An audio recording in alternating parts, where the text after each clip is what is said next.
A dobili ste kretari. Koliko mi treba? 5 sekundi. Da ih nađemo. A ovo, njihove. Trebalo je da je nađemo. On je Mato, ja sam Gejkić. Rekao je Gejkić da će mi ostaviti će. Sve će mi ostaviti koliko ste sa gorima da ih ja pitam. Prosto možeš mi napraviti kretari.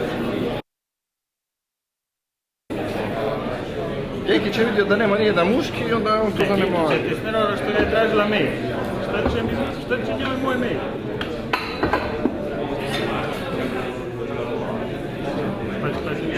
Ruči sjedi. Hoće svi sjedat pa budu. Ne, nego je ovo oči kod sjedi. Kak je neće oni što do... Ti će 10 ljudi. Eno, to on je već zamlatio. Nije nego peo. Ko? Maci?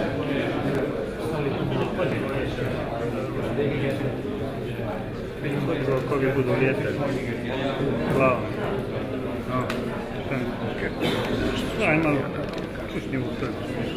Staviti se da imamo zrak za dice.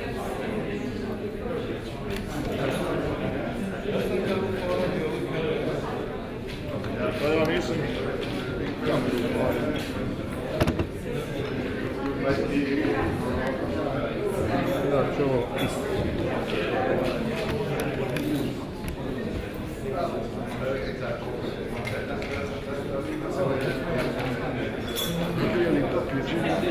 može, a da, ekran, ja sam ekran, ali sad je već preko. Hvala. Gledam, a koliko čovjeka je ovo? 4 ili show? Neću. 5-7, ja stavim na preset 5-5. No dobro, ovo je gore na 3200. Štedne stvari su super. Pa vidi ovo.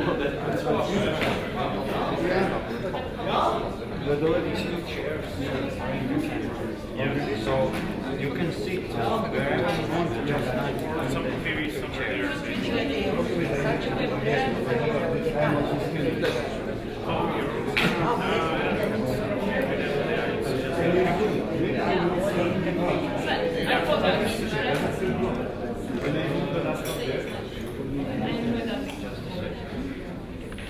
Bolje malo.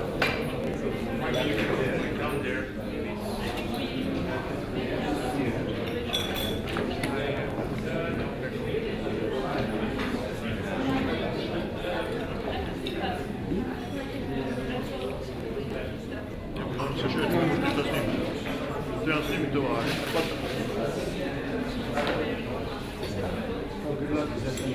Što to radi?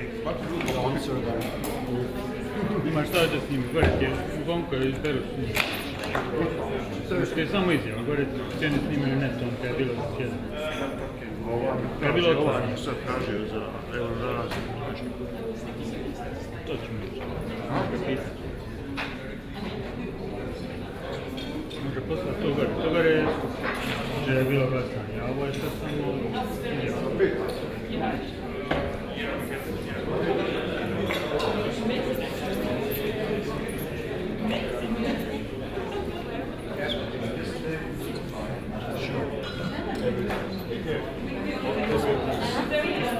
I did already. I don't know. Yeah. Actually, they shot the meeting the day before yesterday, because yesterday they allowed him Yeah, but if you can take Just this. Yeah, so yeah, that and those. So there's something to cut there. No. I don't. It's for the picture. It's a little bit better to take conference from up there, but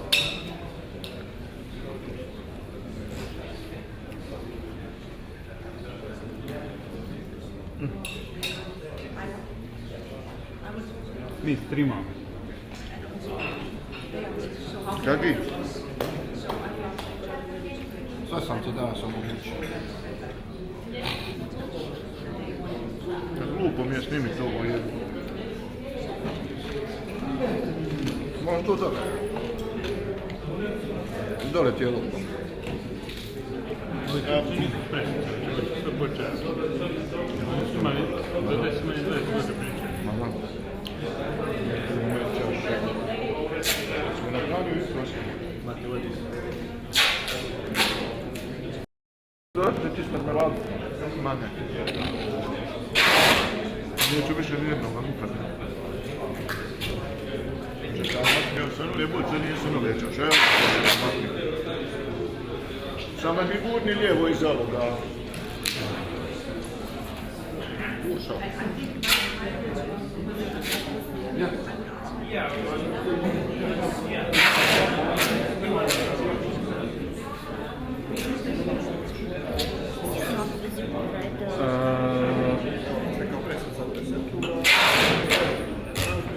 No, no. The top of this bottle is visible.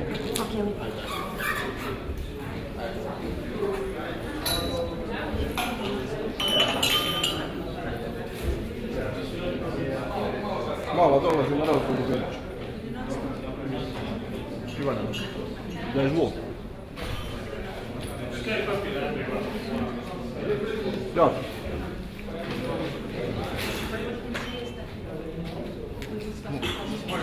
Što sam došao? Samo da pojedeš, ne?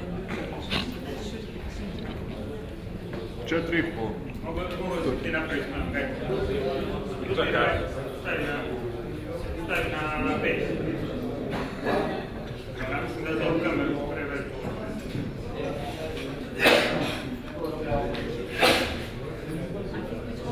Jes, 4,5 isto napravim. Isto na 4,5, da. To ti je to.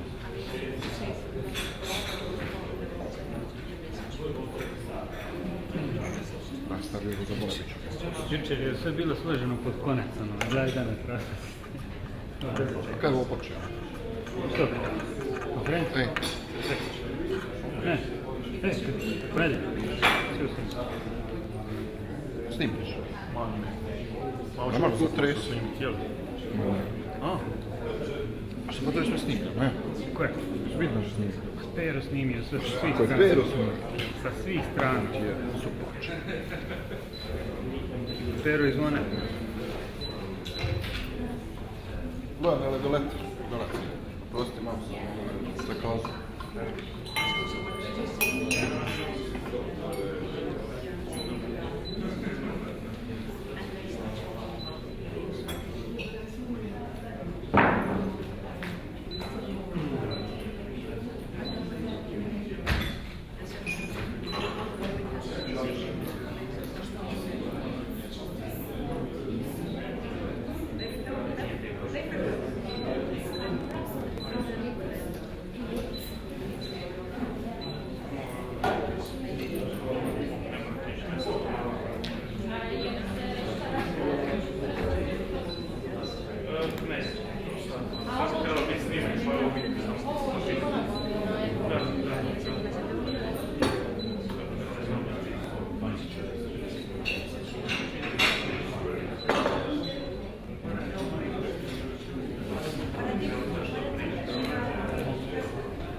You're not already streaming, right?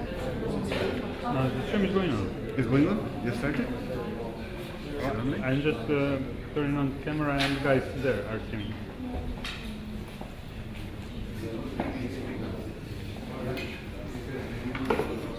Jebote, kamera mi je ukrivo još na tu stranu.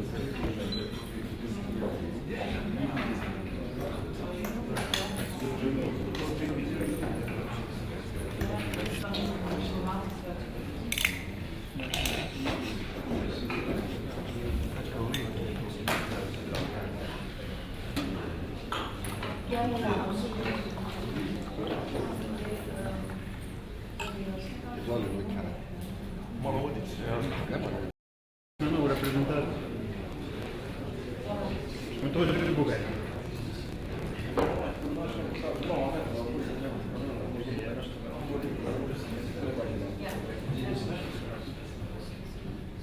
Smo mogli ne gore. A dobro, valjda ćemo se sad staviti pošto.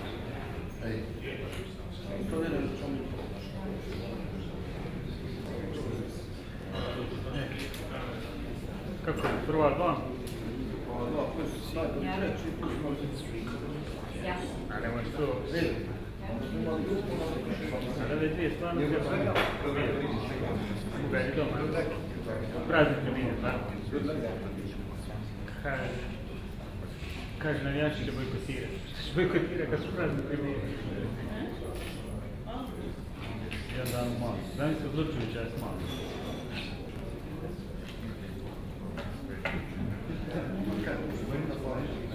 To je nešto par dana.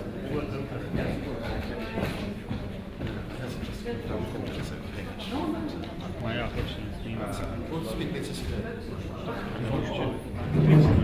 Don't change that.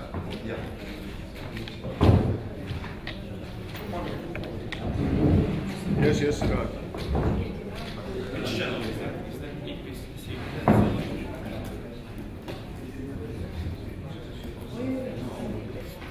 Ja ne čujem dok ne pritisnu mikrofon.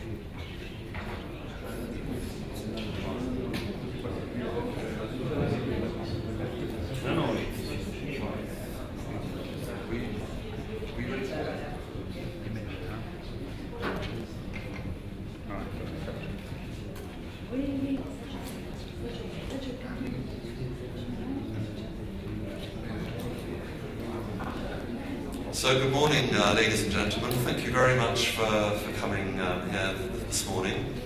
This is a press conference with the newly elected chair of the IPCC, Dr. Hussein Lee, of the Republic of Korea.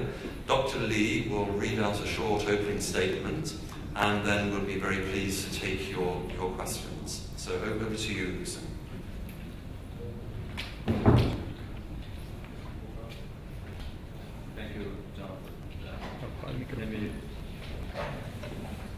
Thank you, John.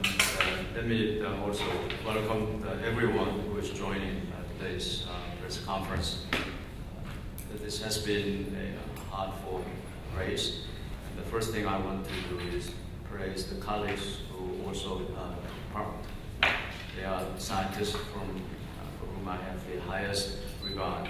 And I thank them for the way they participated in this election.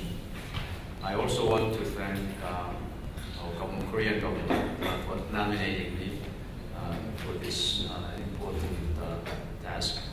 And I also thank the member governments of IPCC for electing myself to serve as a new chair.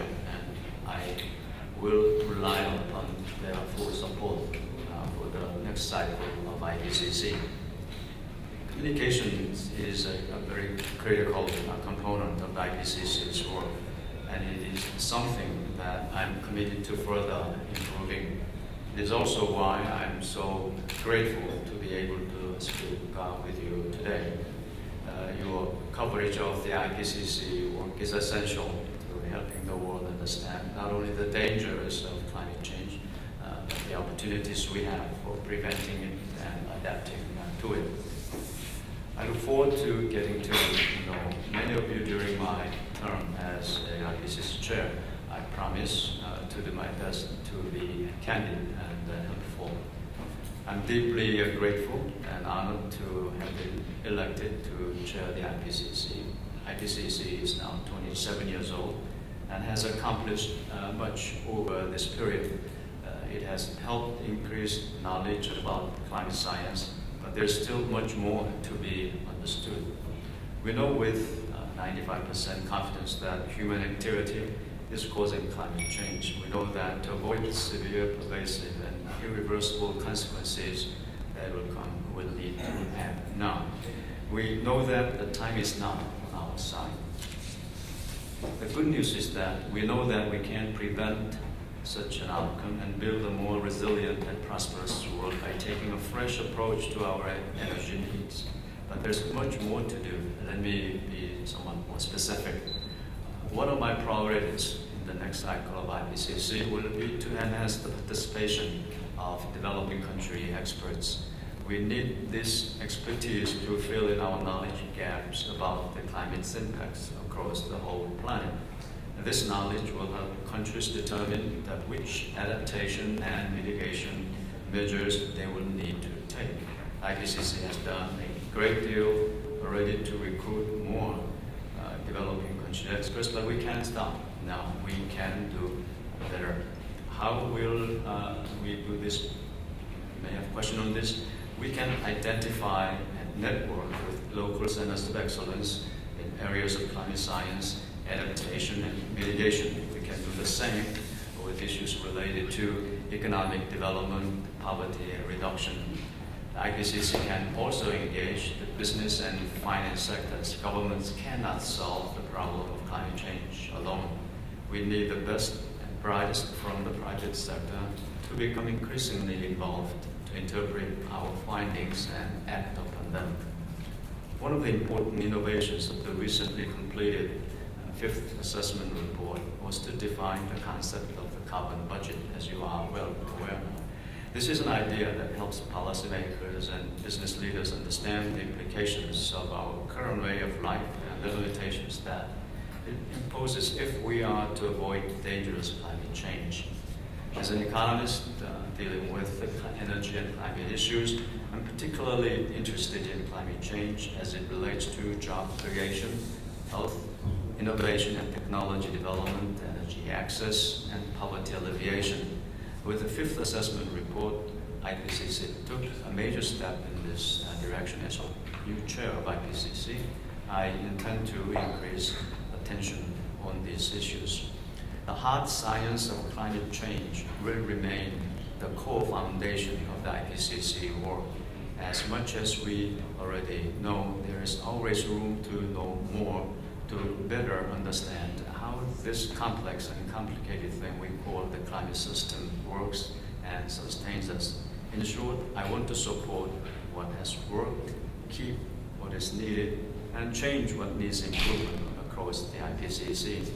I want to ensure that the IPCC remains a dynamic institution that provides relevant information not only to policymakers, but also to businesses, civil society organizations, and to everyday citizens.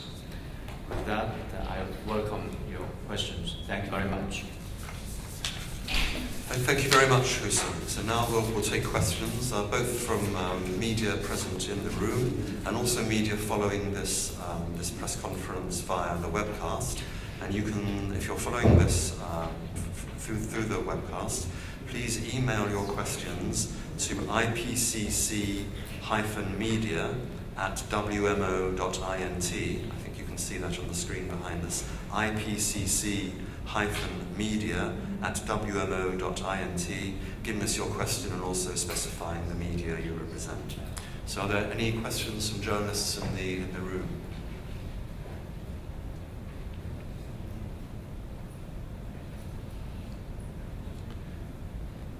Do we have any questions yet from outside the room?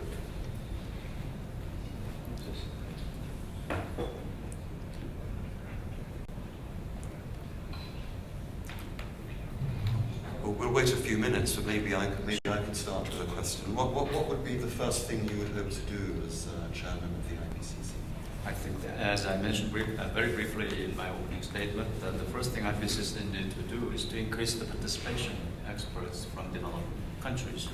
It is very important that we achieve that goal, especially during this cycle of IPCC assessment, as we all know that to achieve that 2 degrees stabilizations, the world requires a meaningful participation of climate policies, participation in this process by developing countries, because we know that the future emissions is expected to increase in the developing regions, and where we also know that countries need to improve their standard of living, but at the same time, that increase in standard of living has to be achieved in a way that will not burden the atmospheric concentration of greenhouse gas emissions. This is a very tough task, and the world need to understand the constraints and opportunities that the developing countries will have in the next few years of their endeavor to participate in the global climate change deliberations. And I think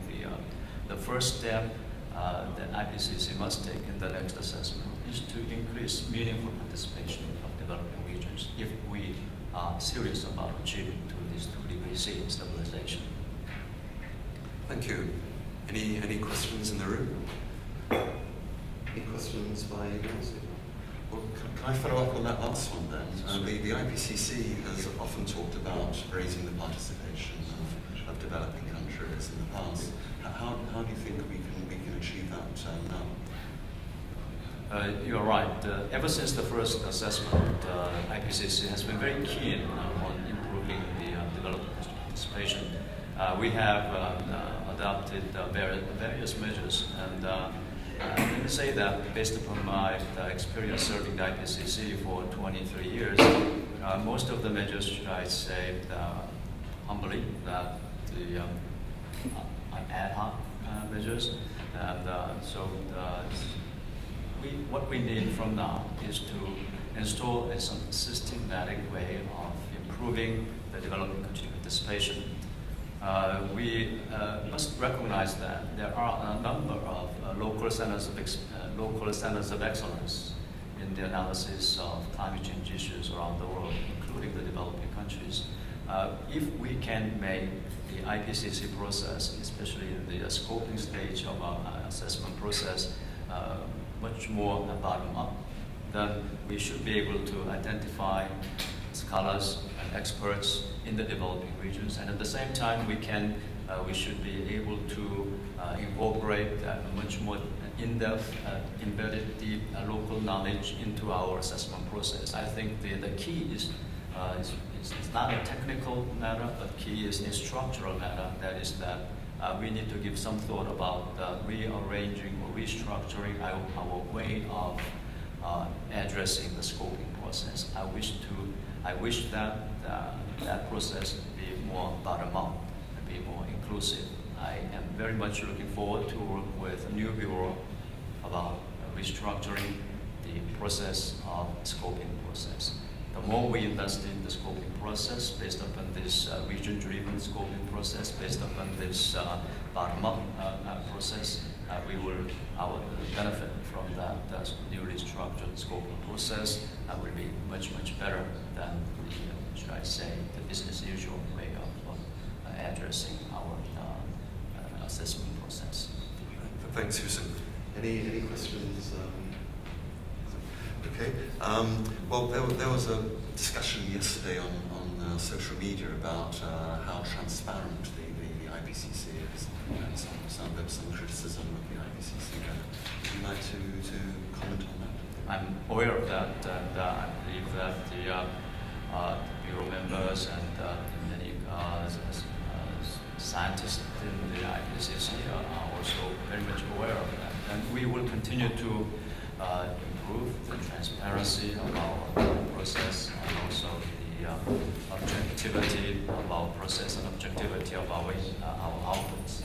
And it is a work in progress, and we will never be negligent about improving our transparency. Thank you. So we have a question via email. That's from Megan Darby of Climate Home. And Megan is asking, you say carbon pricing should be a priority. How do you respond to criticism that this politicizes the IPCC? I do not think that the carbon pricing is a matter of political discussion, because carbon pricing is straight from the economics textbook, straight from the science of economic analysis, dealing with what is known as so-called externality problems. And it is not a political decision. However, the willingness on the part of the political system to absorb carbon price is a very, very important element in initiating and also in maintaining carbon price. In that sense, it may be interpreted as a political matter. AR5 clearly indicated that, along with many other related economic literature, economic science literature, that the carbon price is the kingpin in driving us to the world of 2 degrees C stabilization. So it is based upon a very solid, robust economic analysis. Thanks. Anything else? There's one just coming, but in the meantime, I also saw some comment on social media about the lack of women in yesterday's vote, or candidates for chair rather than men. Would you like to comment on that? Fortunately, this time, as you know, we have a very good number of female candidates for the positions of bureau, including vice chair, co-chairs, and the working group vice chairs. And we are very hopeful that the next bureau will show a great deal of advancement in terms of this gender balance. It's very important for us to achieve and improve gender balance in our IPCC leadership position. Yeah, thank you. Well, we have a question from Miriam Stumpfer of Bavarian Radio and Television, Bayerischer Rundfunk. And there are 2 questions from Miriam. So firstly, 2015 is a crucial year in international climate negotiations. What's your message to politicians who will meet in Paris? We are running out of time, and IPCC AR5 clearly indicates that we must achieve a global peaking within the next few years, or at the latest 2030. And in order for us to achieve 2 degrees C stabilization with a most cost-effective way, and it is a message based upon 6 years of in-depth scientific analysis, analyzing 1,200 scenarios, and we are very firm on this scientific evidence, so that policymakers, we hope that will be keen on accepting this policy, accepting this scientific message, and on acting on this message.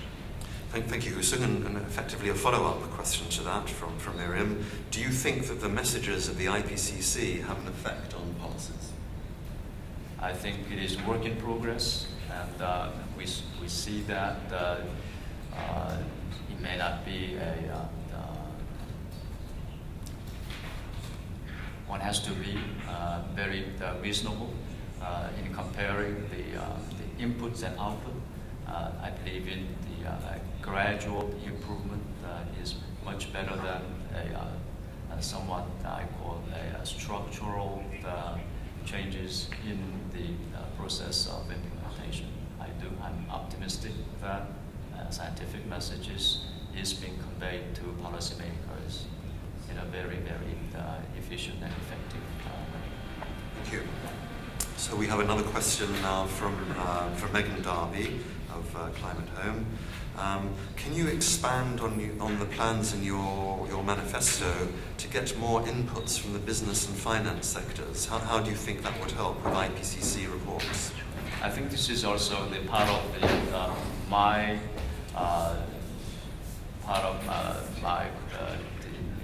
plan or the thinking initiative that we need to be much more bottom-up. I think a vast degree of knowledge and expertise are embedded in the business sector. It is pity that the IPCC process do not take in the wealth of the information and wealth of knowledge the private sector have in this process. We must find some way to incorporate their knowledge and their expertise and their information into our process to make our output much more relevant in the real world decision making. Thank you. And what focus reports, I think we mean special reports, do you think the IPCC can and should deliver ahead of the next round of assessment reports? That question has to be determined by the whole plenary. And in fact, we have a number of proposals for a special report for the next cycle. And I believe that the new bureau and also new plenary will give a very thorough review of these proposals. And final special report will be reflecting the consensus views of all the government. And it is, at this stage, it's just too early, premature to say which area of the concerns be given the special report status. And it's up to the decision by Bureau and also the plenary. So I will work very closely with the Bureau and work very closely with the plenary to have the most optimum content and most optimum size of the special report. Thank you. And a reminder that if you're following this press conference on the webcast, you can email questions to us at ipcc-media@wmo.int. We have a question from Rahana Dada of the Africa Report in South Africa. What is the thinking around including in assessment reports more about the successes of traditional practices related to adaptation and resilience that are not necessarily well represented or reflected in the scientific domain? The IPCC's assessment is a scientifically rigorous process, and peer-reviewed journals is the basic blocks that deserves the attention of the scientists. And also, this is the basic building block that we are going to assess. And the literature indicated outside of, as indicated here, outside of the traditional the area of the scientific studies, we have discussed about a way to handle such a request. And I think the new bureau will also have to give some thought about the best way to approach so that the IPCC will be able to benefit from incorporating some of the valuable information that may be available from such sources. I think I will work very closely with Bureau to find a good way to find to enrich our information base. And I think to the extent that traditional knowledge is covered in peer-reviewed scientific publications, that provides a basis of material on which the IPCC can work. So it would be good, especially if scientists and researchers in developing countries were to publish on this topic. That would give us a resource. Certainly. That is the standard way of resolving these issues. I agree. Thank you. Anything else coming in? Well, you've had a very long career with, or association with the IPCC. You've worked in research institutions in the private sector, including a stint with an oil company, Exxon. What would you say to people who say this could influence the way you work at the IPCC? I think the climate change problems has a great deal of matters relating to the energy use, the energy structures. And I firmly believe that my experience of working for the energy industry will be a great benefit in conducting the future assessment of IPCC. And I believe and I hope that my experience will help the next cycle of IPCC assessment. Thank you. Anything else? I have a question in the room from Jill Peters of Belgian Television. Good morning. I'm Jill Peters, a weather broadcaster in Belgium. I have in fact two questions. One about communication on climate change. I've been into this since 2006, and I'm in a whole network of weather broadcasters worldwide. And I must say we suffer a lot on this communication on climate change because it's very complex.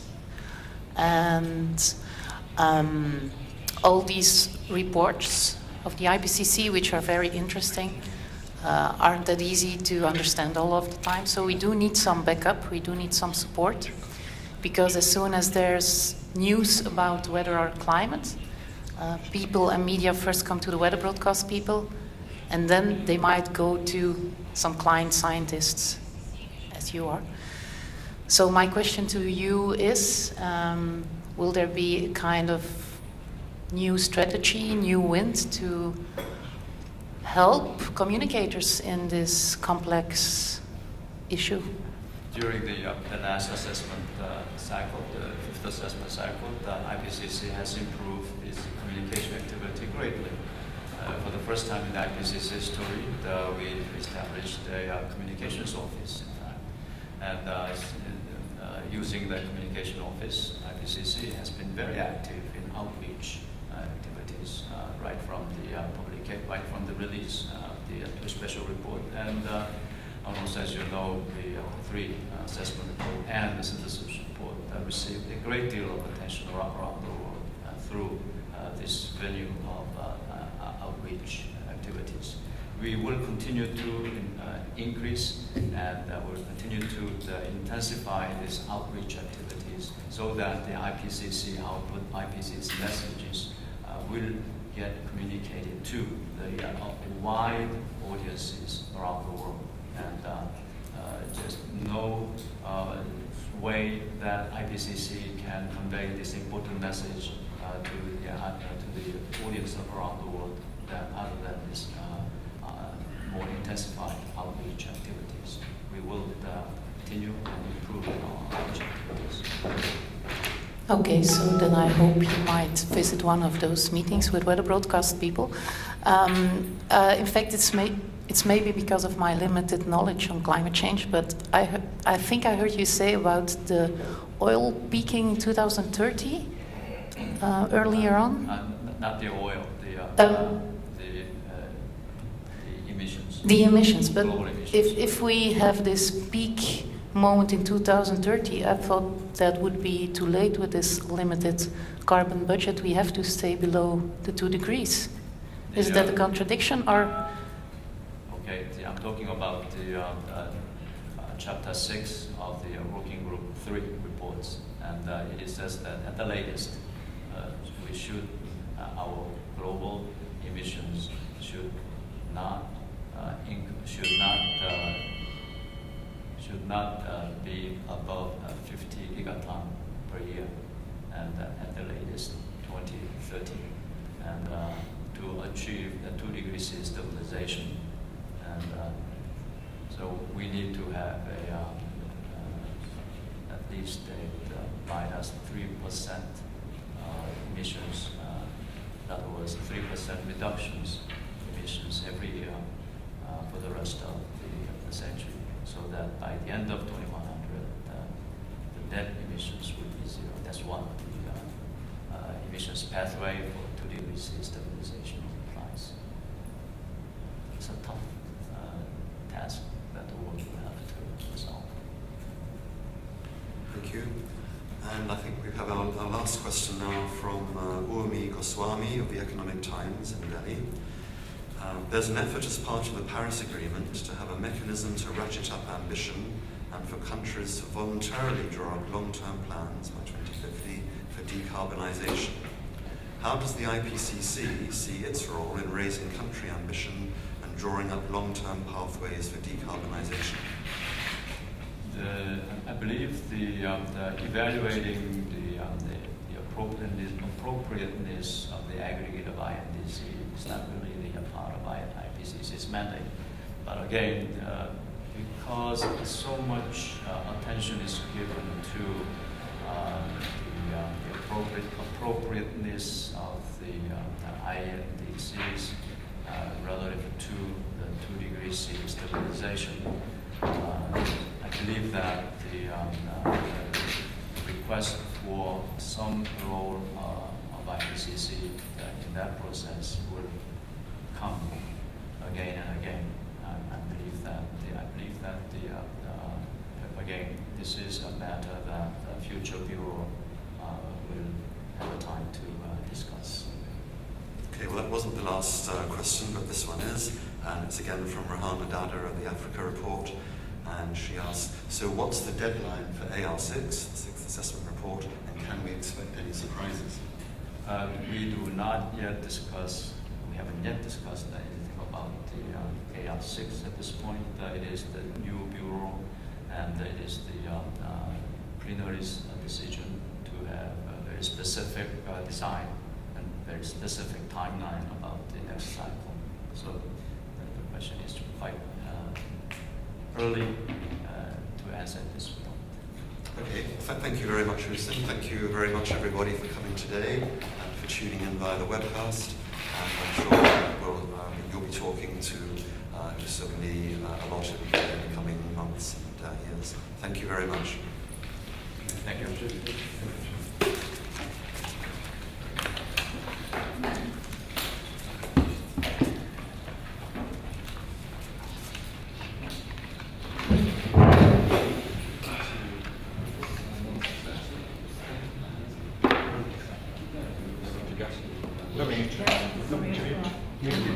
Dođe, ajmo ti sprimo ide.